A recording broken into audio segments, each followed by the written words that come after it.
My dad slept with my fiancée 1 week before our wedding, so I turned their secret affair into a public exposure that destroyed their perfect lives forever. I am 32 years old, male, and until 6 months ago, I thought I had everything figured out. I worked hard in construction for years, eventually starting my own contracting business that was finally making good money. I am not one to brag, but I am 6 feet 2 inches tall, hit the gym 5 days a week, and drive a Ford F-150 that I paid off early. I have worked for everything I have. Nobody ever handed me anything. Back in high school, I was the kid who could not figure out what he wanted. My grades were decent, but college did not seem like my thing. My dad, Robert, 56 years old, was constantly on my case about it. "You need a degree to be somebody in this world," he would say, even though he never went to college himself. He joined the military right out of high school, did his 20 years, then landed a cushy vice president job at an insurance firm through his military connections. A classic do as I say, not as I do type. When I chose trade school instead of a 4-year degree, you would think I told him I was becoming a professional clown. "Manual labor is for people who cannot use their brains," he would say at family dinners like I was not even there. Meanwhile, I was learning actual skills while his office buddies paid contractors like me thousands to fix their fancy houses. My mom, Sarah, 53 years old, was always the peacemaker. She has worked as a nurse for 25 years. Pulling night shifts and dealing with ungrateful patients, while somehow still having the energy to smooth things over when Dad and I got into it. She is the real most valuable player, always telling me, "Your father just wants what is best for you." Even when he was being a complete jerk, a classic enabler, I guess. But she meant well. By 28, I had my own crew and was making more than most of my friends with their college degrees and student loans. That is when I met Amber at my buddy Mark's barbecue. Let me tell you about Amber, 28 years old. Picture the girl all the guys want to talk to the moment she walks in. Long blonde hair, athletic build from all those boutique fitness classes she was always doing, and a smile that made you feel like you were the only person in the room. She was a marketing manager for some tech startup, always dropping phrases like smashing the patriarchy and breaking glass ceilings in conversations. At first, I thought it was cool how passionate she was about women's rights. We hit it off right away, even though we were complete opposites on paper. She had a master's degree in communications and came from an upper-middle-class family where everyone was a professional something or other. I kept waiting for her to realize I was not in her league, but she seemed genuinely into me.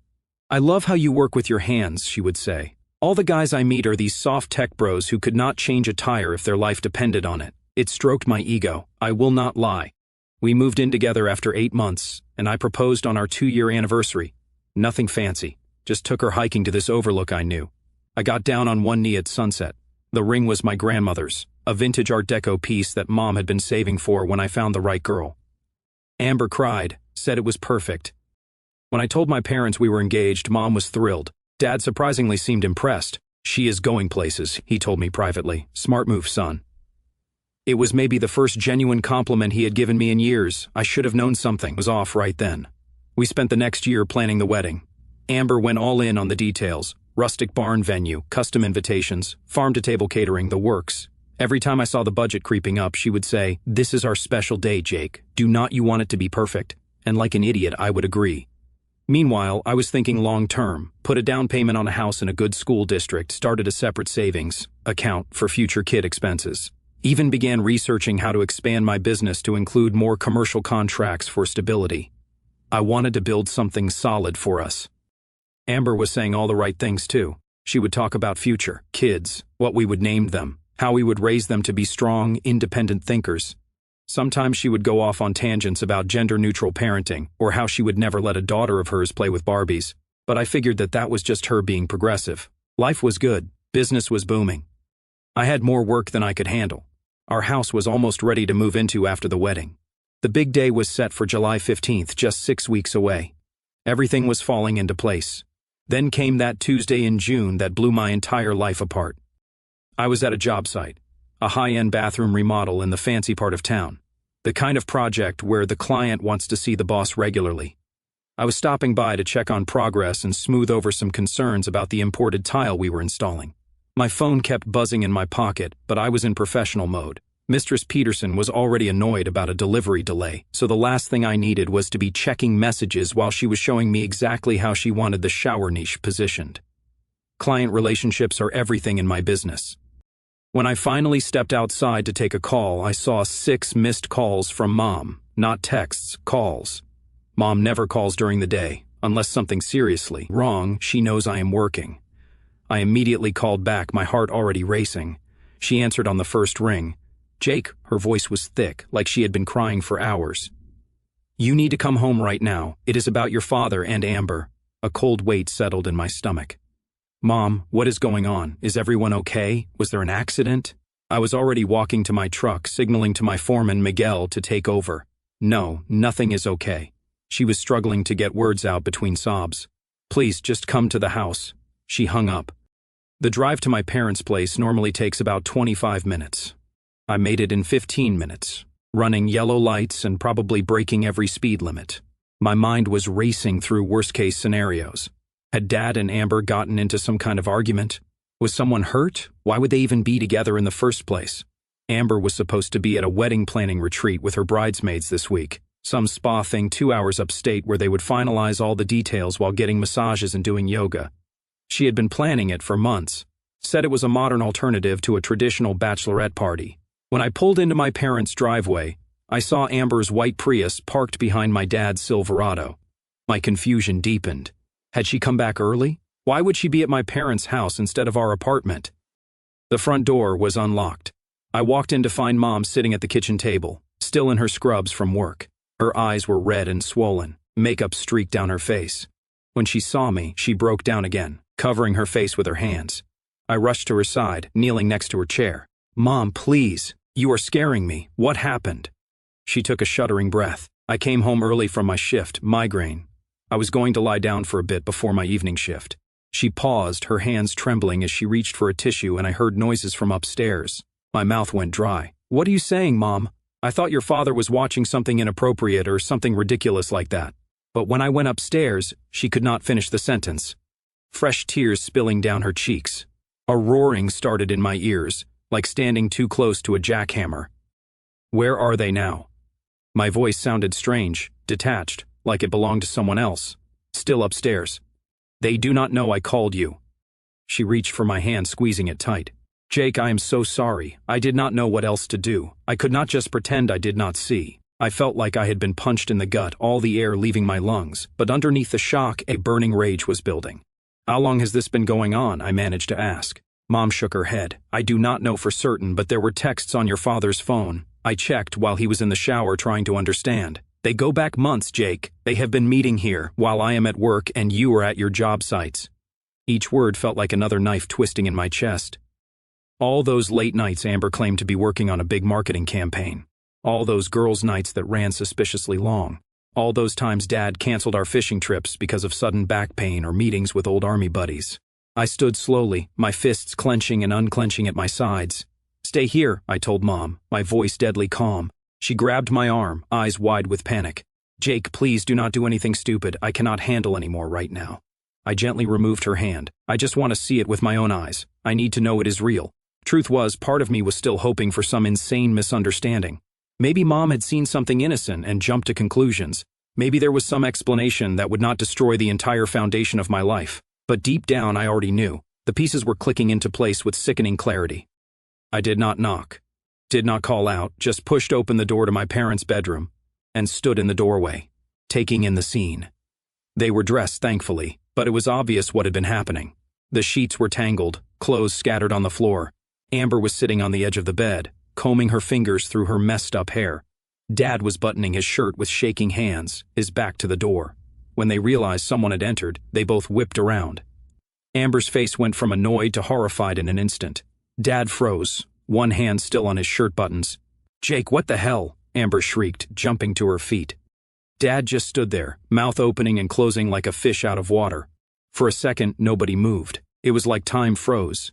This perfect moment of clarity where I saw exactly who these people were. Then something strange happened. I laughed. It was not a happy sound, more like the noise you would make if someone punched you in the stomach. Do not stop on my account, I said, my voice unnervingly steady. Seems like you two have a good thing going. Son, I can explain. Dad finally found his voice. Do not call me that, I cut him off sharply. You do not get to call me that anymore. Amber had shifted into damage control mode, tears already streaming down her face. She took a step toward me, hands outstretched. Jake, baby, this is not what it looks like, I swear to you, really. I crossed my arms, leaning against the door frame because it looks exactly like my fiancée is screwing my father in my parents' bed. I nodded toward her ears while wearing the diamond earrings I bought you for Christmas. Her hand flew to her ear reflexively, and her expression shifted from fake contrition to pure panic. How long has this been going on? I demanded. They exchanged a quick glance, which only fueled my rage. How long? I slammed my fist against the door frame hard enough that a framed photo fell off the wall and shattered. Amber flinched. 3 months, she whispered. But Jake, it did not mean anything. It was just physical. I have been so stressed about the wedding, and spare me the shit, I interrupted, unable to stomach her excuses. Get dressed and get out. Both of you. Dad drew himself up, some of his usual authority returning to his voice. This is my house, son. You cannot tell me to leave my own house. Ask Mom if it is still your house, I replied coldly. She is downstairs, by the way. She is the one who caught. She is the one who called me. The color drained from his face as the implications sank in. I turned my attention back to Amber. You have 5 minutes to get your stuff and go. Anything you leave behind is thrown in the trash where it belongs. She started sobbing harder, shoulders shaking dramatically. But where am I supposed to go? All my stuff is at our apartment. Should have thought about that before you decided to screw my father. I turned to leave, then stopped, remembering something important. Oh, and the ring stays. That is a family heirloom for my grandmother. And clearly you were never meant to be family. Her crying abruptly stopped, replaced by indignation. You cannot do this, she snapped, eyes suddenly dry. I have put so much into this relationship. I have put up with your juvenile friends, your obsession with those stupid sports games, your disgusting protein shakes in the blender at 5 a.m. I deserve better. I just stared at her, amazed at the entitlement. The woman who just been caught cheating with my father was now listing my supposed failings as a partner. It was almost impressive in its delusion. You deserve exactly what you are getting, I said quietly. Nothing. Dad tried to approach me, adjusting his stance to the one he had used to intimidate me throughout my childhood. Jacob, we need to talk about this like men. That is when something in me snapped. In 2 quick strides, I crossed the room and grabbed him by the throat, pushing him against the wall with my forearm across his windpipe. Up close, I could see every line on his face, the fear in his eyes as he realized I was not that scrawny teenager anymore. Like men, I growled, my voice barely recognizable. Men do not fuck their sons' fiancés. You spent my entire life preaching about honor, responsibility, and family. You are nothing but a hypocrite and a coward. I released him and stepped back, my hand shaking with adrenaline. He slumped against the wall, gasping. You both disgust me, I said, my voice flat. 5 minutes, then I am coming back up here, and you do not want that. I walked out, closing the door behind me, and went downstairs to Mom. She was still at the kitchen table, looking small and lost. When she saw me, she stood up uncertainly. Did you? They are leaving, I said simply, putting an arm around her shoulders. We both deserve better than them, Mom. She leaned into me, and I could feel her tears soaking through my shirt. What do we do now? She whispered. We rebuild, I told her, surprising myself with a conviction in my voice. Without them. The next few weeks were a blur of pain, rage, and practical logistics. Mom could not bear to stay in the house, so she moved into my apartment while I slept on the couch.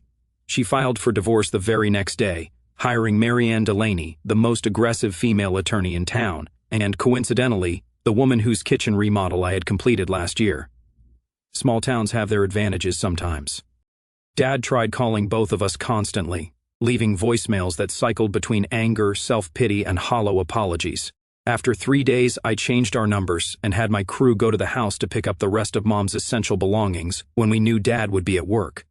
Amber was her own special brand of nightmare. She showed up at our apartment multiple times, cycling through different tactics. First came the tearful apologies where she claimed Dad had manipulated her, that he had abused his position of authority over her. She was always the victim in her own story. When that did not work, she switched to anger, accusing me of being emotionally unavailable throughout our relationship. According to her revised history, I had driven her to look elsewhere for validation because I was obsessed with work and never listened to her needs. The final straw came when she showed up at 11 p.m. on a Tuesday, screaming in the hallway that I was emotionally abusive and that she had sacrificed her career ambitions for me. Our neighbors got quite a show that night. I calmly opened the door, set a box of her remaining stuff in the hallway, including printouts of the explicit texts between her and my father that Mom had forwarded to me, and handed copies to the neighbors who had gathered to watch the spectacle. "Here is who she really is," I told them before closing the door in her horrified face. Mistress Patel from apartment 4B, a sweet Indian grandmother who had always brought us homemade samosas, picked up one of the pages, adjusted her reading glasses, and gasped loudly. "Shameless," she declared, loud enough for everyone to hear.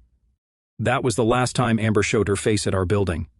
Meanwhile, I was systematically dismantling what would have been our life together. I canceled all the wedding arrangements, lost some deposits, but it was worth every penny not to marry that snake. The relief of not going through with the wedding honestly outweighed the financial hit. The house was trickier. We had both signed the mortgage with me putting down most of the down payment. After consulting with a lawyer, I bought out her portion, considerably less than mine, and put the house on the market immediately. I could not imagine living there now. Every room would remind me of the future we had planned. The hardest part was telling our friends. Some took her side, if you can believe that. Lisa, who had been one of our mutual friends from the beginning, had the audacity to suggest I must have done something to drive Amber away. Those people were immediately cut from my life. The real ones stood by me, helping Mom move her stuff out of the house when Dad was at work, bringing us food when neither of us felt like cooking, just being there when I needed to rage, cry, or sit in silence. Mark, my best friend since high school, was particularly solid. "I never thought she was good enough for you anyway," he admitted one night as we sat on my balcony. "Always seemed like she was with you despite your job, not because of who you are." Those words hit home. Had I been so blinded by Amber's looks and status that I had not noticed her subtle disdain for my work? Looking back, there were signs, the way she had introduced me as Jake. He owns his own business rather than Jake the contractor. Like she was embarrassed by what I actually did, how she would steer conversations away from my projects at social gatherings. The little comments about how I could move into management and leave the physical labor behind once we were married. 3 months after D-Day, Discovery Day, as Mom and I had grimly dubbed it, I was starting to feel like maybe I could breathe again. The business was doing better than ever. Nothing like rage to fuel your work ethic. I had sold the marital home to B and bought a small cabin on the lake instead, something just for me with no memories attached. Mom found a small apartment near the hospital and seemed to be healing in her own way. She joined a support group for women going through divorce and started taking art classes on her days off, something Dad had always discouraged as a waste of time and money. Then karma finally showed up to collect.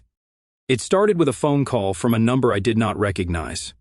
After weeks of dodging unknown numbers, I almost did not answer, but some sixth sense told me to pick up. "Jake, please do not hang up." It was my father. My finger hovered over the end call button. "Give me one good reason," I said, my voice hard. "I am losing everything," he said, his voice cracking in a way I had never heard before. "The divorce, the house, my job. I need help." I actually laughed.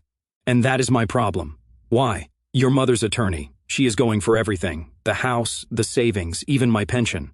And someone at work found out about what happened. I have been suspended pending an ethics investigation." Dad worked as a vice president at a conservative insurance firm where they apparently frowned on executives sleeping with their sons' fiancés. Who knew? "Maybe you should call Amber for help," I suggested coldly. There was a pause. "She is not speaking to me anymore. Let me guess. She moved on to someone else who can do more for her." His silence was confirmation enough. "Jake, I know I have no right to ask, but could you just talk to your mother? Ask her to go easier in the settlement. I am going to end up with nothing. You are right about one thing. You have no right to ask. You made your choices. Now live with the consequences." I hung up and blocked the number. 2 days later, Mom called me during her lunch break. "You will not believe who came to see me at the hospital."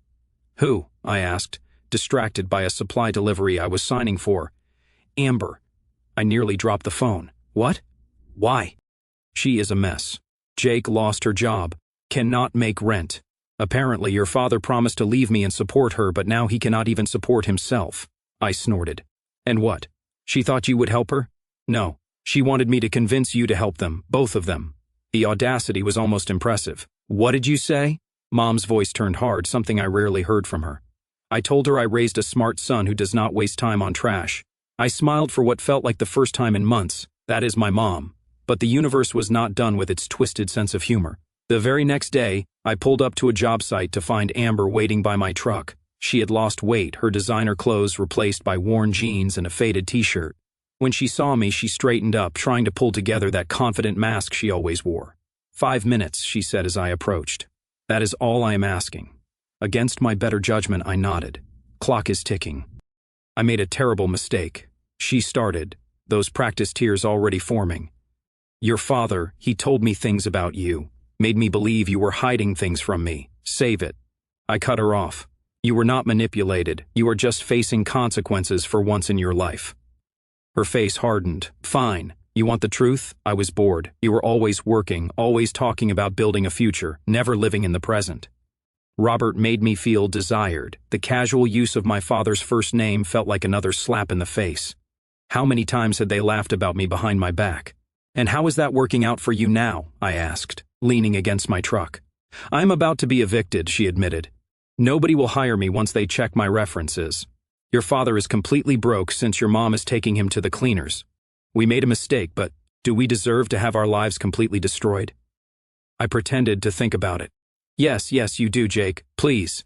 She stepped closer, putting her hand on my arm like she used to when she wanted something. We could work this out. I still care about you. We had plans, a future. I looked down at her hand until she removed it. The future where you were sleeping with my father behind my back. That future. I'm not asking you to take me back, she said quickly. Just help me get back on my feet alone, maybe. Or use your connections to help me find a job. You are doing so well and I am suffering. The consequences of your actions. I finished for her. How is all that female empowerment working for you now? Are not you strong and independent enough to solve your own problems? Her eyes flashed with anger. You are enjoying this, are not you? Seeing me brought low while you thrive. I checked my watch. Your 5 minutes are up. Do not contact me or my mother again. As I turned to walk away, she called after me. You will regret this, Jake. I will make sure everyone knows what kind of man you really are. I paused, looking back over my shoulder. Make sure you include the part where you slept with my father. I am sure that will win people over to your side. Her threat stuck with me, though. I knew Amber. She was vindictive when cornered, and I had built a reputation in this town that my business depended on. I needed to protect myself. That night, I called Mark, my closest friend and the only person who knew every detail of what had happened. I need to send a message, I told him after explaining Amber's visit. Something that makes it clear they cannot mess with me anymore. Mark was quiet for a moment. What are you thinking? I'm thinking it is time they understand what it feels like to be completely exposed. The plan came together over the next few days. Mark's sister Jen worked at the country club where Dad was still clinging to his membership, one of the few things Mom's lawyer had not been able to touch yet because it was in his name only. It was his last connection to his old life. The place where he worked and pretended everything was fine. Jen confirmed what I had suspected. Dad had been bringing Amber there, introducing her as his personal assistant to his business, contacts, trying to help her land a job. The hypocrisy was unbelievable. He was still playing the devoted family man at the club, telling everyone Mom and I were going through some things, but that it would all blow over soon. The country club was hosting their annual charity gala that weekend, the biggest social event of the year in our small town. Everyone who was anyone would be there, including all of Dad's colleagues and potential business connections for both of them.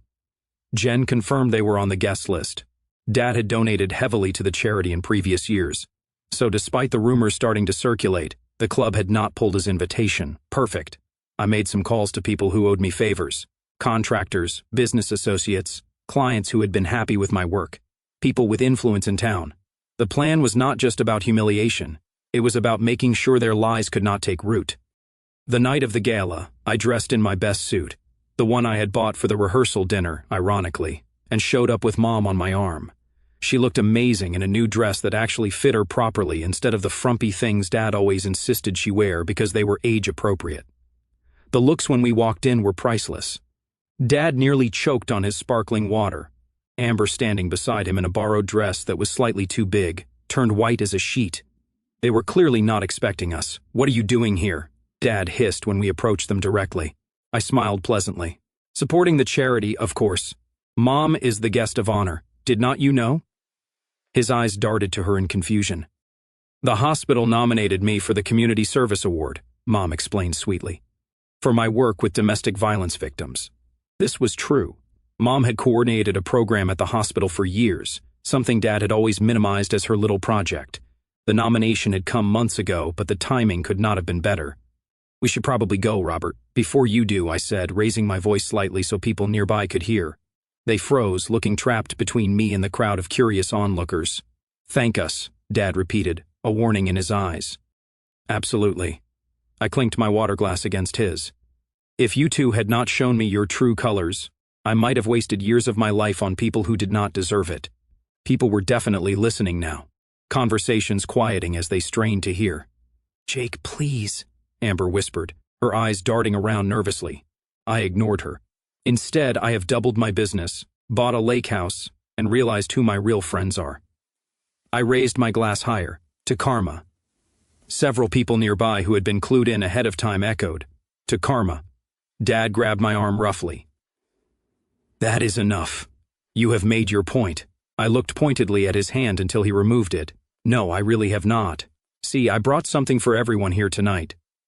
I nodded to Mark, who was working the event as a favor to his sister.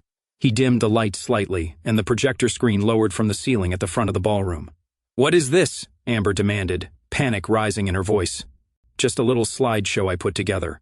Do not worry, it is totally PG-13. The screen lit up with images. Screenshots of their text messages with the most explicit parts blurred. Hotel records with timestamps matching Amber's girls' nights and Dad's business meetings. Security camera stills showing them entering hotels together. No explicit content. I was not that cruel, but more than enough to tell the story. Each image appeared with a simple caption explaining what it showed. May 7th, while I was building our house, these two were building a different kind of relationship. June 2nd, Dad's back pain apparently only hurt when I invited him fishing. February 14th, Amber told me she was working. Actually, she was working with my father. The room went dead silent except for gasps and whispers.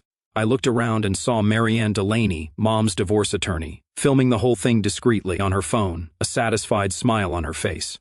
The final slide simply read, "Character is what you do when no one is watching." When the lights came back up, Amber was crying, and Dad looked like he wanted to disappear into the floor. The club president approached, his expression grim. Robert, I think it would be best if you left now. Your membership will be reviewed by the board. Dad looked at me with pure hatred. You have destroyed me. I stepped closer, keeping my voice low but intense. No, you destroyed yourself. I am just making sure everyone knows it. As security escorted them out, I heard Amber sobbing to anyone who would listen that it was all a misunderstanding and she was being persecuted. Nobody was buying it. Mom squeezed my hand. Was that too much? She whispered. I watched them leave, shoulders hunched in defeat. No, I said finally. That was exactly enough. It has been 1 year since that night at the country club, and sometimes I still cannot believe how much has changed. My contracting business has expanded to 3 neighboring counties. I've hired 4 more crews and even brought Mom on to handle the office side of things. Turns out she has got a real head for business once she got away from Dad's constant criticism. I should have done this years ago, she told me recently as she implemented a new scheduling system that increased our efficiency by 30%. I just never thought I could. That is the thing about toxic relationships.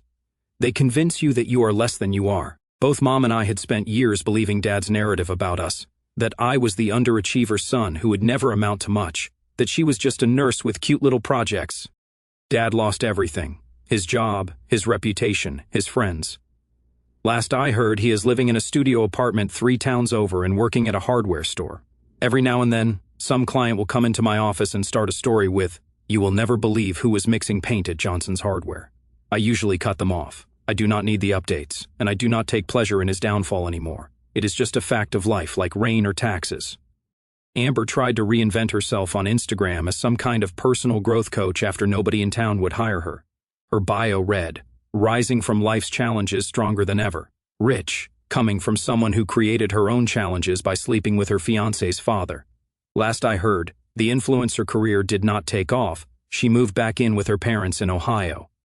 They both still try to contact me occasionally. Dad sends these long, self-pitying emails about how he has changed and found God. Amber's messages flip between sweet-talking and threats depending on how desperate she is feeling that day. Last month, she sent me a text saying she was ready to forgive me for exposing them at the gala. I had to laugh at that one. I do not respond to either of them. What would be the point? Mom is flourishing in ways I never expected. She quit nursing after 25 years and now runs the administrative side of my business. She is dating a decent guy who treats her right, a widower who owns the local garden center. She smiles more than I can ever remember, takes pottery classes on Tuesdays, and recently started a small side business selling her ceramics online. I do not need a big romance, she told me when I asked if things were serious with garden center guy, as I call him. I need respect and kindness. Carl gives me that. As for me, I'm not rushing into another relationship. I have been on a few dates. Nothing serious. There is this landscape architect I've worked with on a few projects who keeps finding reasons to stop by my office. She is smart, down to earth, and actually thinks what I do is interesting. We will see where it goes. About 2 months ago, I got an unexpected visitor at the cabin. Dad somehow found out where I lived and showed up unannounced one Sunday morning. I was on the deck drinking coffee and reading when I heard a car pull up. He looked terrible, thin, gray, his clothes hanging off him. For a split second, I felt a twinge of pity. Then I remembered everything. "You have 5 minutes," I told him, not inviting him onto the deck. "Jake, please," he said, his voice. "I have lost everything. My job, my reputation, my savings. I am living in a studio apartment and working retail at my age. I cannot even afford health insurance anymore." I crossed my arms, waiting for the point. "I need help," he admitted, eyes on the ground. "Just a loan to get back on my feet. I could work for you even. I know I do not deserve your forgiveness, but you are right." I cut him off. "You do not deserve it, and you are not getting it, or my money." He looked up, desperation in his eyes. "I am your father." "No," I said calmly. "You gave up that right when you decided to sleep with the woman I was going to marry. A father protects his son. He does not betray him in the worst possible way." "It was a mistake," he pleaded. "The biggest mistake of my life. I have been in therapy trying to understand why I did it. I was jealous of you, Jake. Your success, your confidence, the fact that you found such a beautiful, accomplished woman who loved you. I could not believe what I was hearing. So, your solution was to sleep with her? To destroy my happiness because you were jealous of it? That is even worse." "I know," he whispered. "There is no excuse, but I am begging you. Help me just this once. I have nowhere else to turn." I studied him for a long moment. This broken man who had once seemed so powerful to me, who had made me feel small for most of my life, who dismissed my achievements and belittled my choices. "You know what the worst part was?" I asked finally.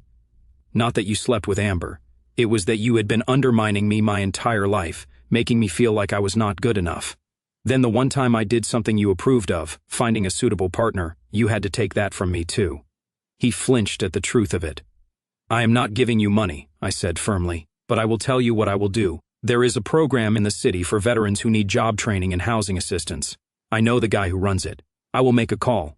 Tell him you are coming. The rest is up to you." Relief washed over his face. "Thank you, Jake. I do not deserve." "No, you do not," I agreed. "I am not doing this for you. I am doing it for me because I do not want to carry this anger anymore. But Dad, this is it. This is the last thing I ever do for you. After this, we are done."